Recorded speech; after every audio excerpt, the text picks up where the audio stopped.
So Assalamualaikum and hi, my name is Kamalia. So today me and my groupmate will be presenting about the corruption of knowledge according to al-Attas and Abdul Hamid Abu Sulayman. So in Islam, aim or knowledge is a noble concept that covers both spiritual and worldly understanding, and it must be pursued with sincerity, honesty and responsibility, and never in ways that may harm others. So because of this, Islam itself emphasizes adab as one of the proper ethics value in learning, where al-Attas highlight this as through the concept of ta'dik, which focus on shaping individuals with good moral, proper manners and correct understanding of their role in this world.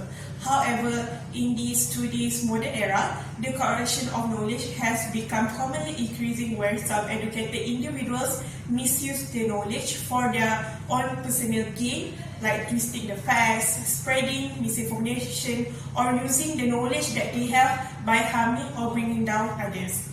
According to Wahyudi 2016, explained that those who truly hold religious value are less likely to behave this way, yet there are still people who appear educated, taking advantage and fail to practice true moral conduct when teaching or deliver the knowledge. To understand more on this context, this video will explain the integration of the idea of al-Attas and Abdul Hamid Abu Sulayman and explore how distorted information may bring impacts on the students. I'm Sarah Amila binti Azmi, and I'll be the guest presenter. So, the spread of distorted information and false news has become a widespread issue in many modern Muslim societies, posing serious implications for various institutions, including academic environments like IIUM. So to understand how misinformation spreads and how it affects students, it's important to examine the ideas of Muslim scholars who discuss the nature of knowledge and the ethical responsibilities tied to communication. Two relevant scholars with ideas relevant to the study are Syed Muhammad Nakib al-Attas and Abdul Hamid Abu Sulayman.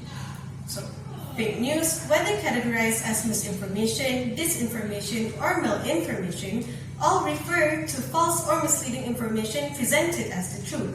Mumtaz Ali et al. 2024 suggested that people often spread false information due to their ignorance, emotional influence, or social pressure. This is clearly visible today as many individuals oversimplify Islamic concepts, creating confusion about what is true or authentic. The Quranic command to verify information before spreading it indicates that fact-checking is not only a technical skill but also a religious responsibility. This moral obligation aligns with al-Attas' emphasis on the duty of Muslims to uphold truth within their society. Al-Attas identifies the corruption of knowledge as the core cause of the civilizational decline in the Muslim world. According to his educational philosophy, this corruption arises from the secularization of knowledge, separating science from religion and reducing knowledge to purely material concerns. This separation leads to the loss of adab, a concept that represents proper discipline, ethical conduct, and the ability to recognize the rightful place of things. Once adab deteriorates, individuals become morally and spiritually disoriented, losing the ability to distinguish truth from falsehood. Ideas of al-Attas are supported by Abu Sulayman, who similarly argues that the decline of the Ummah stems from a crisis in the conception of knowledge. Historically, this crisis emerged through the misinterpretation of revelation, the ineffective use of reason, and the eventual closure of ijtihad.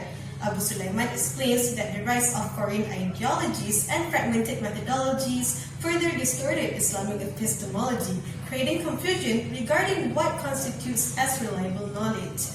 Abu Sulayman also points out that modern misunderstandings of Islamic concepts such as jihad illustrate how corruption of knowledge can shape attitudes and behaviors. While knowledge should elevate a person spiritually, its corruption, often through politics, creates opportunities for manipulation. He argues that separating political and intellectual leadership intensifies dualism between secular and Islamic knowledge, contributing to today's widespread epistemic confusion. When political motives influence motivation, rumors and distortions become tools for personal gain. Another factor he identified is the historical impact of the Western influence following the fall of the Ottoman Caliphate in 1924. This period marked a major shift in the control of knowledge, allowing Western framework to dominate political, educational, and cultural systems. As a result, Muslims struggle to maintain intellectual independence and clarity. Abu Sulayman emphasizes that despite these challenges, Muslims must continue seeking knowledge to avoid falling entirely under external control. Collectively, the perspectives of al-Attas and Abu Sulayman show that misinformation, rumors, and distorted information in Muslim societies are not isolated problems. Instead, they reflect deeper epistemological and moral crises rooted in the corruption of knowledge. These insights help us better understand why students and communities, including those at IIUM, remain vulnerable to false information and highlight the importance of restoring ethical, disciplined, and truthful approaches to knowledge in the modern world. The next presenter was unable to be here today, so we will be sharing a video of her presentation. Assalamualaikum, my name is Razan Hayati. Today I will continue the presentation by presenting our key finding for this research. For my part, I will cover the demographic of the respondents, the prevalence of information distortion, and lastly, I will reveal the solution that has been proposed by the students. For this research, we have done survey through Google Form. We collected data from 30 students, whether it's male or female, and many of them come from different kuliah. The demographic data show that the female student has the highest contribution rather than male student. All of them around 21 to 23 years old, and particularly come from kuliah Islamic revealed knowledge and human science. So now let's move on to our first key finding, which is the prevalence of information distortions. So for this part, we find out the result show that the information distortion is very common among IIUM students. More than half of the respondents agree that they often see the students share the information that seem inaccurate and also distorted. But surprisingly, 60% of them admit they themselves have accidentally shared the wrong information before.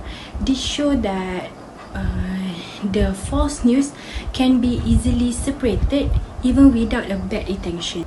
We also find out that the student had a struggle to verifying the fact. The result find out 53.3% of the respondent agree that they feel uncertain or overwhelmed when it's come to verify the facts or the information, either it's true or not. This show the lack of confidence in verifying the informations. Another major finding for this research is students frequently share the information without checking the sources. The results show that 76.7% of the respondents agree that this kind of behavior happen often, which means that they acknowledge this kind of behavior exists in the society, and this problem has been happened a long time ago. Next, when we talk about news, information, sources, it will related to social media. So the result from this study find out 66.7% of the respondents agree that false news can be easily or quickly spreaded from this platform. Lastly, we also discovered that rumors are a real issue among students in campus. About 73.3% of the students agree that rumors has created misunderstanding and conflict among the students. This shows how serious this kind of false news can affect the society. So now let's move on to the solution and strategy that has been proposed by the student. From the open-ended question, we find out that students strongly emphasize the digital literacy and fact-checking as a main solution. Many of them believe that before you sharing the information, you should do the fact-checking either with your lecturer. The student also suggests the proactive effort from the university itself to do seminar, workshop or awareness campaign to debunk these rumors. This shows that students not only want personal skill, but they also want the support from institutional itself. So I think that's all from me. Thank you. I am Nurida Raza and I'll be the next presenter. So, According to our findings in our study on the prevalence of information distortion and spread of false news among IIM students, every item has exceeded 50% and above, thus highlighting the high agreement rate among the community regarding the problem. So, what are the factors contributing to this high agreement rates? First, human and social factors.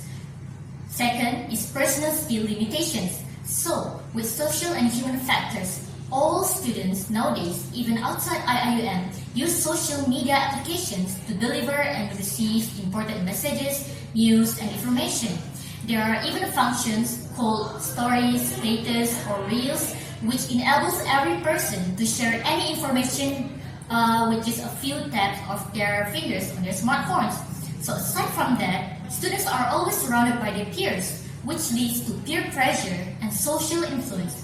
When they see their friends sharing an information, they tend to feel that they also need to share the information, thus creating the endless cycle in the community. Or in the latest modern terms, they have this fear of missing out called FOMO. Next, personal skill limitations. Any students are always burdened with heavy academic workloads, such as assignments, exams, submissions, and deadlines. Thus, these students have no energy or the time to worry about the legibility of countless information which swamp their phones every single time. And another point to highlight is the students' lack of literacy skills, except these skills tend to lean towards the field they are not majoring in. For example, an education student would not care to verify any information regarding engineering or architecture course. Of course, it's not his major. So, with these factors contributing to the high agreement rate, what is the most possible solution? The answer that most IIM students have given is the involvement of the institutional organizations such as the student union.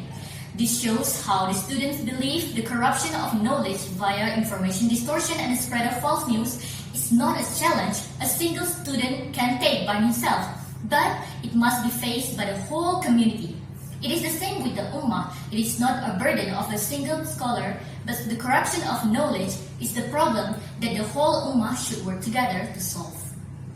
In conclusion, the misuse of knowledge by those in authority that may harm society, especially within the educational institution where the students must feel safe to learn and trust educators. When knowledge is distorted, students may experience struggle to access truths and develop proper ethical judgment from the knowledge that they may receive. So this presentation had highlighted the idea of al-Attas and Abdul Hamid Abu Sulayman, who emphasized that knowledge must be guided by Islamic ethics, including adab, safety, and moral responsibility. Overall, by applying this value, we can prevent the corruption of knowledge and ensure it is used correctly and accordingly.